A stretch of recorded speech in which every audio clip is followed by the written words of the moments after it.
Hi students, so you've built a stamp, you've picked out a color of construction paper, and it's time to print your wallpaper pattern. There are a couple different ways you can do your pattern, and you can try things on the front and back of your paper. Once you make your choice, you can put your name on the side you won't be using, but I wanted to show you a random pattern. Random is actually difficult for humans to do because we tend to do regular things, but I wanted to show you to make sure and rotate your stamp and to also go off the edge. This is a regular pattern and it's also a challenge. You can use a ruler if you're doing a regular pattern and kind of make a stamp alongside the ruler as you move it across the page. And then this is part 2. You get a cool donated mat to make your frame. So we're going to be printing our art into a 5x7 size, and there's some ovals and there's some rectangle mats, and there's some frame inspiration in a packet on your table.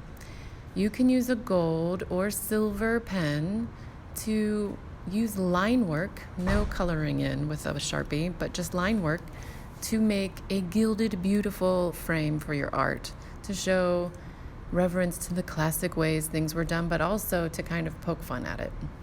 So here is the way that I'm approaching, and this is sped up, making a frame on my mat, and then our picture will be delicately taped to the back so that we look like we're looking at a fancy piece of art.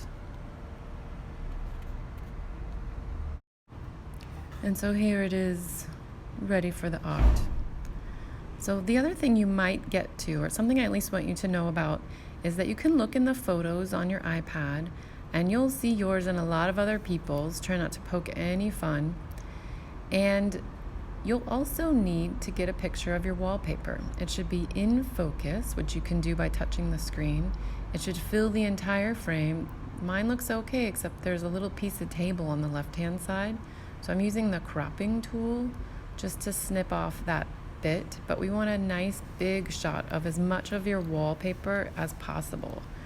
I'm doing a search for GS because our app we're using is Green Screen Wizard. It's an easy 3-part app. At the top, you upload the picture of yourself. In the middle, you upload the picture of your wallpaper. And then down at the bottom, it shows you what results, and you can save that image. And I would love for you to make sure and share that image in our shared folder. So I'm finding the image I just saved, and I'm going to save it in a shared album called Wiley. This is my first moment creating the album, but you should spot it when you open. See where it was at the bottom? You should spot it when you open the sharing button. If you have any questions, ask me for help. This is going to be fun.